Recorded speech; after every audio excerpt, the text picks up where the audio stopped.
Look closely at the skyline of Istanbul. You see the massive dome of the Hagia Sophia and the towering minarets of the Blue Mosque piercing the clouds. We are told these are monuments to religious devotion, built by empires that lacked even the most basic modern machinery. But why are these exact architectural blueprints, the soaring arches and limestone domes found in Washington, D.C., St. Petersburg, and Buenos Aires? What if the history we are taught is merely a re-skinning of a much older, more technologically advanced world? Some researchers believe the grandest structures of Istanbul weren't built by the people we're told. They were inherited. To understand our present, we must unearth the mud-caked secrets of the past. Welcome to the hidden history of Istanbul, the city built over Tartaria. Istanbul is often called the bridge between East and West, a city where the Silk Road met the sea. But beneath the bustling bazaars and the tourist-lined streets of Sultanahmet, there is a strange physical reality that defies the history books. If you walk through the older districts, you'll notice something unsettling. Windows that should be at eye level are half buried in the pavement.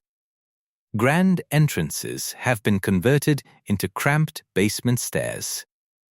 This isn't just settling or poor planning. To a growing community of researchers, this is the fingerprint of the mud flood. Evidence suggests that in the mid-19th century, a global cataclysm buried the old world in several feet of silt and clay. The survivors didn't rebuild, they simply dug out the top floors and renamed the structures. This was the era of the Great Reset, when a massive global empire known as Tartaria was scrubbed from the maps. Istanbul, once a crowning jewel of this advanced civilization, was repurposed to fit a new narrative. What we call Byzantine or Ottoman might actually be Antiquitech, a lost system of domes and spires once used to harvest free energy from the very air we breathe. But before we can look at the evidence of a cover-up, we have to look at the story they want us to believe. The official timeline of Istanbul is a masterpiece of storytelling. It begins in 667 BC with Greek settlers, transforms into the capital of the Roman world under Constantine in 330 C, and finally falls to the Ottoman Turks in 1453. This narrative is reinforced by legendary chroniclers like Herodotus and Procopius, and later formalized by 19th-century academics like Sir Stephen Runciman. But when you move away from the dusty pages of textbooks and look at the physical stone, the timeline begins to crack. Take the Hagia Sophia. Academic history claims this architectural miracle was completed in just 6 years, between 532 and 537 C. Think about that for a moment. In the 6th century, they supposedly moved 100-foot monolithic columns and suspended a massive 100-foot dome into the sky. All of this was allegedly done without modern cranes, steel reinforcement, or computer-aided design. Some researchers, like Anatoly Fomenko, argue this is mathematically impossible. In his new chronology, Fomenko suggests the construction techniques used in these sites are far too advanced for the era they've been assigned. Where are the original 6th century blueprints? Where are the tools capable of such precision? They don't exist in the archaeological record. We are simply told to have faith in the dates provided. Then there is the massive infrastructure gap that haunts mainstream history. We're told the Romans had running water, heated floors, and advanced concrete.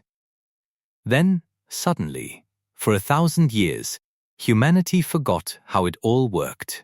Does it make sense that civilization would regress so violently while living inside the very buildings that prove their ancestors' genius? Or was the timeline artificially stretched to hide a more recent, high-tech civilization? Look at the acoustics of these ancient sites. The domes aren't just for aesthetics. They are tuned resonators. Modern sound engineering shows that these spaces amplify specific frequencies that promote healing and altered states of consciousness. Did primitive labor really stumble into the golden ratio and advanced cymatics by accident? Or were these structures part of a global grid that functioned on a level of physics we are only now beginning to rediscover? The red flags don't stop at the architecture. They are buried in the very soil of the city. In the 1800s, while the rest of the world was supposedly entering the industrial age, Istanbul was undergoing a massive modernization known as the Tanzimat era. Official history says this was a period of cultural reform. But some evidence suggests it was a frantic effort to reskin the city. Old maps were burned. Inscriptions were chiseled away. New founders were credited with buildings that had stood for centuries. The official story tells us of slow, grinding progress and dark ages. But the physical evidence tells a much different story, a story of a sudden, high-tech collapse and a massive effort to hide the bodies. If the history of Istanbul is a fabrication, where is the physical proof? We don't have to look far, we only have to look down. The most jarring evidence for a great reset is found in the 19th century photography of the city, specifically the Abdullah Furez collection. These photographers captured the Pera and Galata districts between 1860 and 1890. In these images, you see grand neoclassical stone buildings that look like they belong in Paris or London. But look at the street level. You will see ornate, arched windows that are halfway submerged into the earth. Mainstream architects claim these are just light wells for basements. But why would an architect waste time and money carving expensive, decorative stonework 3 feet underground? It makes no sense. Unless, of course, those windows were once at shoulder height, before a massive influx of silt, the mud flood, swamped the city. This isn't just a theory about 1 or 2 buildings. This phenomenon is consistent across the entire historic core of the city. Some researchers have conducted physical surveys in Galata and found that underneath the modern pavement, the original first floors of these buildings are still there, perfectly preserved in the mud. The official story says the streets were raised to install sewers. But why bury the most beautiful parts of your architecture to do it? Then we have the mystery of the Hippodrome. This was the massive chariot racing arena of the Byzantine era. If you visit the Sultanahmet Square today, you'll see the famous Egyptian obelisk and the serpent column. But you'll notice they are sitting in deep, paved pits. The original floor of the Hippodrome is roughly 4.5 meters, or 15 feet, below the current street level. Academics tell us this is just centuries of dust and debris. But do the math. To accumulate 15 feet of soil naturally, you would need thousands of years of total neglect. Yet, this was the heart of a functioning capital. People were cleaning these streets every day. The depth of the Hippodrome points to a singular rapid deposition event, a wall of water or mud that reclaimed the city in an instant. We can find even more proof in the surname Ihmayn, a series of 16th century Ottoman miniatures. In these illustrations, the serpent column, originally from Delphi, is shown with all 3 of its bronze snake heads intact. Today, those heads are gone. The official story says they were vandalized or lost over time. But Tartaria researchers suggest something else. They believe the heads were part of a larger technological apparatus that was stripped away during the cleanup of the city. If you want to see what Istanbul looked like before the history books were rewritten, you have to look at the maps. Specifically, the Urbano Monte map of 1587, currently housed at the David Rumsey Map Center at Stanford University. This is one of the most detailed maps in existence. It doesn't just show a few cities, It depicts a world that shouldn't exist according to our timeline. On this map, the region north of the Black Sea is clearly labeled as Grand Tartarie. It isn't just a vague geographic term.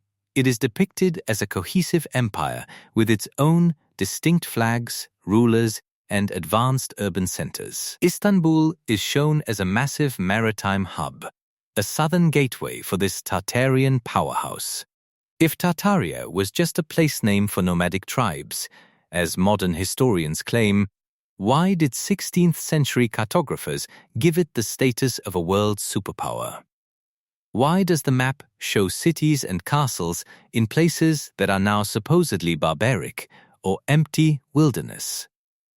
The maps and the stones agree. There is a ghost empire hiding in plain sight. When you look at the old photographs and compare them to the maps, the official timeline of the Ottoman conquest starts to look like a cover story for an inheritance. The Ottomans didn't just conquer a city, they moved into a high-tech metropolis that was already there. Its fingerprints are all over Istanbul's most famous landmarks, hidden behind a thin veil of plaster and a rewritten history. If Istanbul was a hub for a global Tartarian empire, we have to ask, what was the purpose of its most famous buildings? Standard history says the Blue Mosque and the Hagia Sophia were built for prayer, but a growing number of researchers are looking at these structures through the lens of physics, not just religion. In the world of Tartarian research, these buildings are known as Antiquitech. Consider the anatomy of a grand mosque. You have a massive, lead-covered dome, often flanked by 4 towering, needle-like minarets. To the untrained eye, these are religious symbols, but to an electrical engineer, they look suspiciously like components of a power station. The minaret functions as an obelisk, a transmission tower. The metal alems, or crescents, at the very top act as antennas tuned to harvest the electromagnetic charge from the ionosphere. This isn't just speculation. The math behind atmospheric electricity, the same principles studied by Nikola Tesla, suggests that tall, pointed structures can draw energy from the air. The massive domes act as resonators. They are shaped to amplify and stabilize frequencies, perhaps providing a wireless power grid for the entire city. What if the call to prayer was originally a specific sonic frequency used to activate this energy grid? Some believe these buildings provided free heating, light, and even healing to the citizens of the Tartarian world. If this sounds like science fiction, ask yourself why the Ottomans and the Byzantines were so obsessed with lead-lined domes and gold-plated spires. Gold and copper are among the best conductors on Earth. They aren't just pretty, they are functional. But if this high-tech civilization existed, why don't we see it today? The answer lies in the Great Reset of the 19th century. Between 1850 and 1920, the world underwent a violent transformation. In Istanbul, this reset took the form of the Hokapa fire of 1865. Official records say a small fire in a kitchen spiraled out of control, destroying huge swaths of the city. But Tartaria researchers have noticed a pattern. During this exact same window of time, great fires leveled the historic centers of London, Chicago, San Francisco, and Boston. In every case, the fire seemed to target the oldest, most grand old-world stone buildings. Why would stone and brick cities burn so completely? Evidence suggests these weren't accidental fires, but targeted cleansings. The goal was to destroy the visible remnants of Tartarian technology, the atmospheric energy collectors that would have made the new fossil fuel economy unnecessary. Once the Antiquitech was destroyed or stripped of its metal components, the history was sanitized. This brings us to the Tanzimat era. This was the period when the Ottoman Empire supposedly westernized and adopted European-style governance and architecture. Conspiracy researchers believe the Tanzimat was actually the cleaning crew arriving to finish the job. They relabeled Tartarian buildings as neoclassical or Baroque. They chiseled away the old symbols and replaced them with the crescent and star. Even the people might have been different. Have you ever noticed the doors in Istanbul's oldest palaces? Structures like the Dolmabahce Palace feature doorways and ceilings that are 20 or 30 feet high. The official explanation is that they were built for grandeur. But what if they were built for the original inhabitants? Some branches of the Tartaria theory suggest the old world was populated by a taller, more robust race of humans, the giants mentioned in almost every ancient mythology. When the cataclysm hit, or when the parasitic class took over, these people were wiped out through biological warfare and orchestrated plagues. The 19th century orphan trains in America and the mass migrations in the Ottoman Empire suggest a world where the adult population was removed, leaving a generation of children to be re-educated. These children were told they were the descendants of simple nomadic tribes or humble farmers. They were taught that the massive stone cities they lived in were built by their ancestors using nothing but hammers and chisels. They were given a new language, a new religion, and a new timeline. The unified global language of the Tartarian world was fractured into the nationalistic languages we speak today. The Ottoman history we learn in school might just be a script written by the winners of a silent war. They didn't build Istanbul, they inherited it. They moved into the palaces, renamed the streets, and hid the free energy technology behind the veil of religious tradition. The Grand Tartary we see on the maps wasn't just a place. It was a golden age of technology and peace that had to be destroyed for the modern world to exist. Every time you see a great fire or a modernization project in the archives, you are looking at the eraser marks of the Great Reset. But if they did such a good job hiding it, how do we still find clues today? The truth is, even the most powerful elite can't hide 15 feet of mud. They can't hide the shipwrecks found under the city streets. And they certainly can't hide the fact that our modern world is built on the bones of a giant we were never supposed to remember. But if this empire was so great, how did it disappear? The answer lies in the mud, and the people currently digging it up. What if the very tunnels we use for modern transit are actually the hallways of a buried civilization? The more they dig, the more the official story begins to fall apart. The deeper we look into Istanbul's soil, the more the Great Reset theory moves from speculation into terrifying reality. A prime example occurred between 2004 and 2013 during the construction of the Marmaray Tunnel, a massive project connecting Europe and Asia under the Bosphorus. When engineers began digging at Yenikap, they expected to find a few Ottoman artifacts. Instead, they hit an archaeological gold mine that shocked the world. They uncovered 37 shipwrecks and thousands of footprints dating back 8,500 years. But it wasn't just the age that was startling. It was the preservation. The ships weren't rotting skeletons at the bottom of the sea. They were entombed in thick, oxygen-free silt, many still containing their original cargo of amphorae and personal items. The official explanation is that a harbor simply silted up over centuries. But Tartaria researchers find this hard to swallow. Slow sedimentation destroys organic material. For ships and even human footprints to be preserved in such detail, they had to be buried instantly. Evidence suggests a cataclysmic wall of mud, or a massive tectonic event triggered a liquefaction of the earth, freezing a moment of Tartarian life in time. Why isn't this the lead story in every history book? This is where modern suppression comes into play. Groups like UNESCO and the Turkish Ministry of Culture serve as the gatekeepers of the narrative. When a find doesn't fit the approved timeline, it is categorized into oblivion.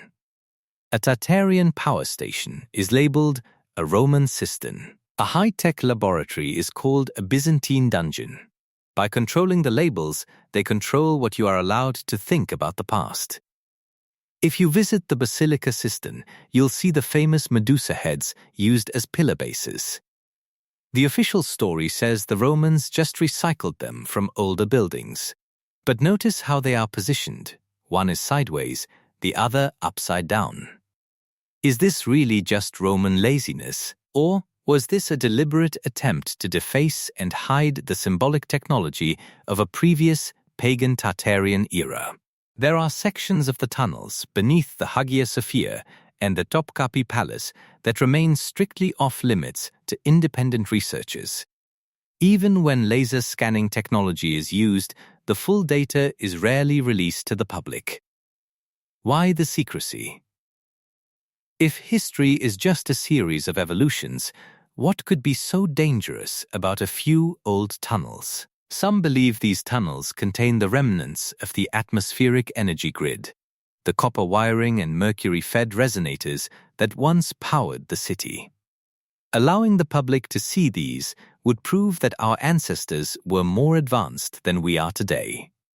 It would prove that progress is a lie, and that we are actually living in the decaying ruins of a much greater world. Current suppression isn't just about hiding artifacts, it's about maintaining the infrastructure of dependency. If people realized that the mosques were designed to provide wireless energy, the multi-billion-dollar fossil fuel industry would collapse overnight. The elite who manage our history aren't just scholars, they are the protectors of a global monopoly. History is written by the winners, and in the case of Istanbul, the winners had a lot to hide. But the cracks in the dam are growing.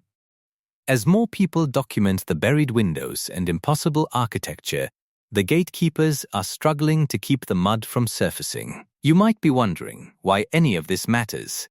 Why does it matter if a mosque was a power plant, or if the streets were 10 feet lower in 1850? The answer lies in the energy monopoly. If the Tartarian world truly harnessed free, atmospheric energy, the implications are staggering for our modern lives. Imagine a world where electricity isn't a bill you pay every month, but a fundamental right provided by the very architecture of your city. By erasing Tartaria, the global elite didn't just hide a name on a map. They hid a way of life that made humanity independent and self-sufficient. They replaced free energy with fossil fuels and a power grid that can be switched off the moment you stop complying. This isn't just about the past, it's about control in the present. We are kept in a state of artificial scarcity because it is the only way to maintain the current hierarchy of power. Furthermore, the erasure of Tartaria destroyed our collective identity. By breaking our connection to a unified, technologically advanced past, the parasitic class left us adrift. Instead of a global community sharing advanced knowledge, we were divided into warring nations, distracted by religious and ethnic conflicts that were often manufactured by the same people who wrote the history books. When you look at the Great Reset of the 19th century, you begin to see the blueprint for the changes happening in our world today. The lockdowns, the supply chain disruptions, and the rapid shift in our digital history are all hallmarks of a narrative shift. Are we witnessing another reset in real time? Are they preparing to wipe the slate clean once again to hide the next leap in human potential? By recognizing the patterns in Istanbul, the buried windows, the renamed monuments, and the suppressed technology, we can begin to see through the illusions of our own era. Understanding the Tartarian connection isn't just a hobby for conspiracy theorists. It is an act of intellectual rebellion. It is a refusal to accept a version of reality that tells us we are at the peak of human civilization, when the stones beneath our feet prove otherwise. They didn't just build a city over Tartaria, they built a prison for our minds. And the only way to escape is to start asking the questions they've spent 200 years trying to silence. We have walked the streets of Istanbul and looked beneath the surface of the official narrative. We've seen the buried windows of Galata, the impossible math of the Hagia Sophia, and the maps that show a global superpower the history books claim never existed. The evidence is all around us, hidden in plain sight. It is etched into the stone domes and buried in the deep silt of the Bosphorus. Istanbul wasn't just built by the Byzantines or the Ottomans. It is a repurposed masterpiece of a lost civilization, a gateway to a world of free energy and advanced harmony that was stolen from us. The question is no longer, did Tartaria exist? The question is, what else are they hiding beneath the soil of our own cities? Next time you walk through your own downtown, don't just look at the monuments. Look at the ground beneath them. Look for the half-buried arches and the basement windows that shouldn't be there. If you've seen these clues in your neck of the woods, tell us your story in the comments below. Like this video and subscribe to join us as we continue to unearth the truth. History is a lie until you look closer.